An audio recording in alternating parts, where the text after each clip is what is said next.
And we're live, as usual, day 9 of my 30-day live video challenge. Apologies for the quality. I'm doing this one from the car.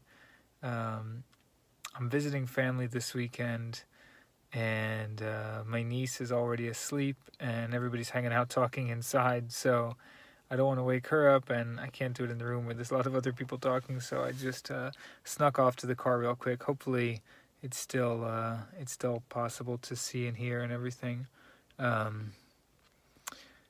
Today was a tricky one. I came close to.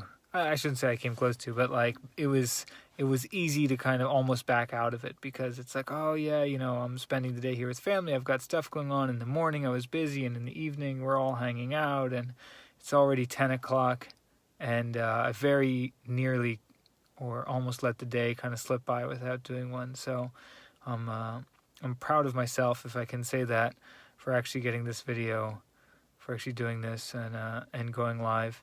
Because I know, like, if I let one slip, then I can make an excuse any day. I'm very all or none like that. So far the chain is unbroken, and it continues. Speaking of visiting family, and I enjoy it. I'm having fun being here.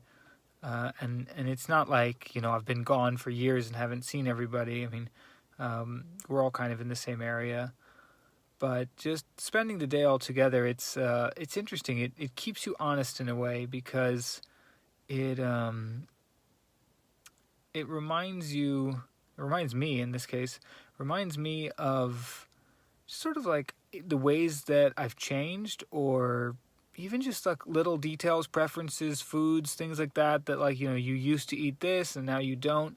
And I guess for me, some people, I talked about time perspective in a previous video, and mine tends to be extremely forward, meaning like I'm always, 2 steps into the future. I don't mean that to like brag. It's not a good thing or a bad thing necessarily. I mean, being present in the moment certainly has its benefits, but just my kind of disposition is I'm generally thinking more about the future, certainly more about the future than the past. And so with that, one thing that I find is that it's really easy for me to sort of write off the ways in which I've changed myself. And again, that's not necessarily saying like, oh, I've come so far and it's super positive. It's just the idea that, like, you used to like this and now you like that. It's very easy for me to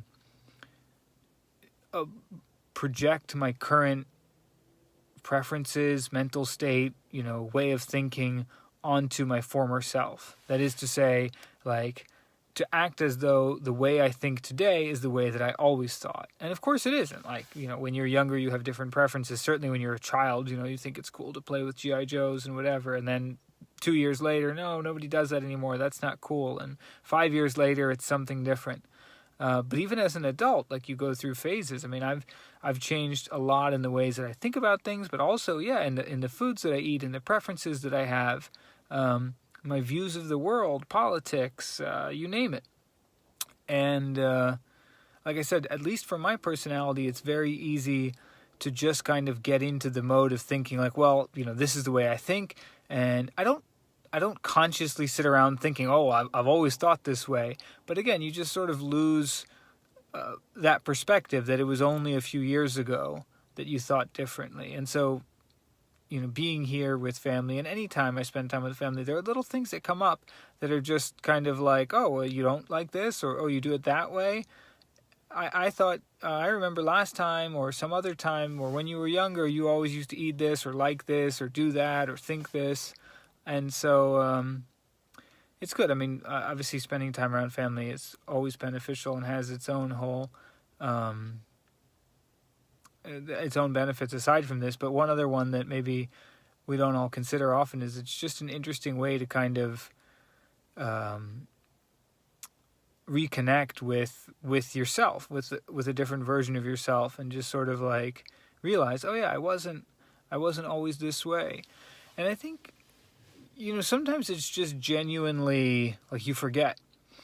But I think if you have made positive changes in your life, maybe if you're more happy, like in my case, about the way you look now versus before or something like that, maybe it is actually almost like a coping mechanism that you just sort of write off the previous version of yourself. I learned recently about something called trauma splitting, which makes it sound like some really strong PTSD or something, but it doesn't have to be that at all. It can just be that like this basic idea of like dissociation, where it's like you're and according to like the stuff that I was studying, this is like the way that my brain works basically, is that some people have shame, some people hide from something, some people go out and drink, and none of those are my thing. My thing is just sort of like mentally I just sort of split off, not into multiple personalities, but it's almost like more compartmentalization, like what I was describing. So the current me just sort of like sees itself as this entity that exists today and doesn't really associate with whatever mindset I had in the past. And so being here is just kind of like grounding me and bringing me back to all that. And I find that's something that's also helpful, not just as a reminder, but also as like fuel for saying, oh, like I've overcome this, or I've changed this about myself, or I've done this, I could help other people do the same thing or make some additional change, or whatever your goals are. It's just interesting to like stop and kind of take stock. Someone I was following on Twitter, I'm not going to be able to give them credit because I don't remember who it was, but I met someone recently at like a startup event, and I was just kind of browsing through like their LinkedIn and Twitter and whatever, as you do when you collect all these business cards. And she did like an annual report, almost like a company does. The stock is up 50%, and here's all the great improvements that we made this year and whatever, but of her own life. And just, I read this many books, and these are the ones that I enjoyed the most, and these were my accomplishments and the goals that I achieved. And I don't think there were like the goals that I didn't achieve but had planned to this year, but that would be cool to include too. So maybe I'll do something like that this year. I should do something like that this year. Just, again, keeping connected with myself, the previous versions, and just taking stock and saying, like these videos, perfect example. I could easily like finish the 30 days and then just sort of forget about it and write off the fact that like, hey, I challenged myself and I did something. So that's my thought for today. See you tomorrow.